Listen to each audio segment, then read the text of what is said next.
Hello, I'm LegenTerry, and this is my review of Animal Well, a surprisingly refreshing Metroidvania game developed by Billy Basso in shared memory and published by BIGMODE.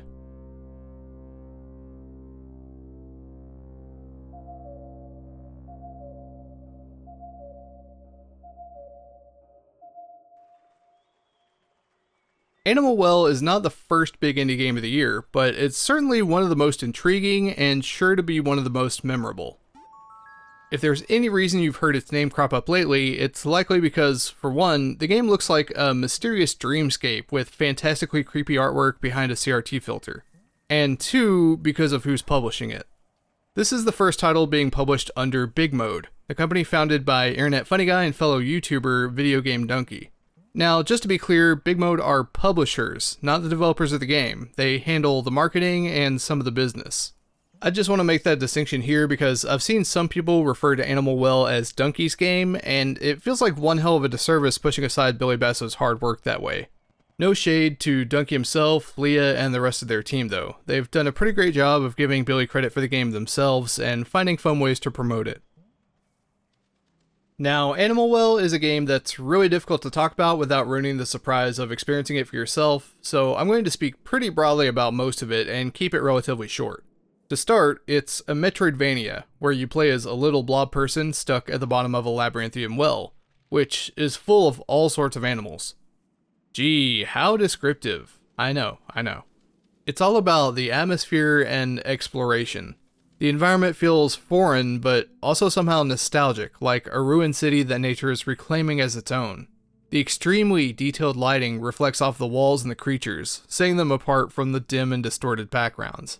Smoke and bloom effects twist unnaturally against the pixel art, breathing surrealness into each new screen that they're present on, and the audio design is led by a chilling cacophony of unfamiliar noise.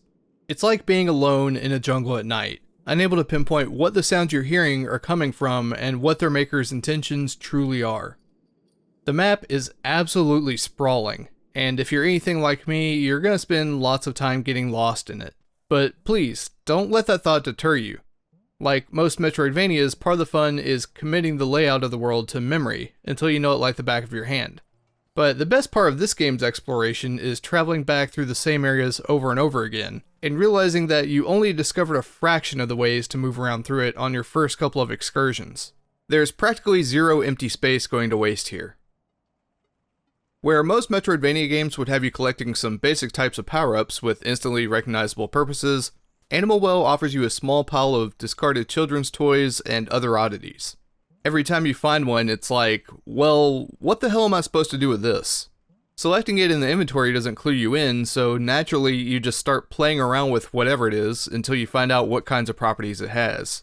Then, when you eventually find a puzzle you can solve with it, a way to get new places with it, or some other way to use it, you can't help but grin like a moron, because it seems so obvious in hindsight, while also feeling like something that could have only sprouted from the imagination of a child. There's an inherent playfulness like that to every aspect of the game, like how the hanging vines and candlelights have physics and react to your character's touch. The first encounters you have with different types of animals are always a mix of fun and spookiness. A common question I found myself asking was, does this thing that's approaching me seem threatening, or is it just a friendly face that wants to say hello? Sometimes, as you walk into a new screen, unexpected run-ins with certain animals can give you a genuine moment of terror, and then seconds later, you're laughing at yourself because in no other context would this animal be considered scary. There's no dialogue to give you hints, or voice acting to lead you anywhere, unless you count occasional animal sounds, which I'm pretty sure Billy made himself. But anyways, the game does not hold your hand at all. You're free to roam as you please. As a little blob guy, you don't have any real means to defend yourself. You aren't given any weapons, and all you can do is jump. Once you determine whether or not something is hostile, you need to use the few tools that you have to get around them, to distract them, or to confuse them into hurting themselves, rather than fight them directly. And every new interaction you share with an animal feels different from the last. Figuring out how they behave and react to different stimuli are some of the most rewarding parts of the game besides exploration. And sometimes it's not even traditional animals that you're interacting with. Ethereal specters and strange animal spirits wander the dark spaces of the well too. You might be able to scare some off with a firecracker or the soft glow of a candlelight, but sometimes the only thing you can do when confronted by one is to run away.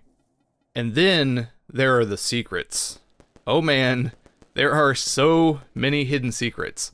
The most obvious ones of note are collectible bird eggs. These come in a variety of colors and appearances, but there's no real difference between them. You'll just want to collect as many as you can get your hands on. I won't spoil it too much, but if you're pretty thorough early on, you'll figure out where these eggs go after you've found them. And if you're wondering how many there are, well, it's probably a bigger number than your first guess.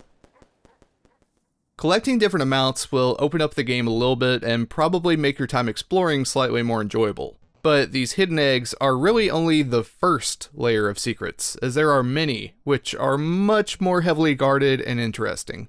I'd say that an average run to see the credits without making a bunch of detours takes roughly 6 to 7 hours, depending on your aptitude for puzzle solving. But you can easily spend so much more time than that playing this game. I rolled credits at around 10 hours with only a little over half of the eggs and a lot of things that I still wanted to try. And we'll just leave it at that for now. It all contributes to making the game feel like a bundle of knots that you're trying to unravel, picking and prodding at different parts until you find the next bit that's keeping it all bound together. Sometimes finding the solutions you want can be a little frustrating, but that just makes overcoming its challenges all the sweeter.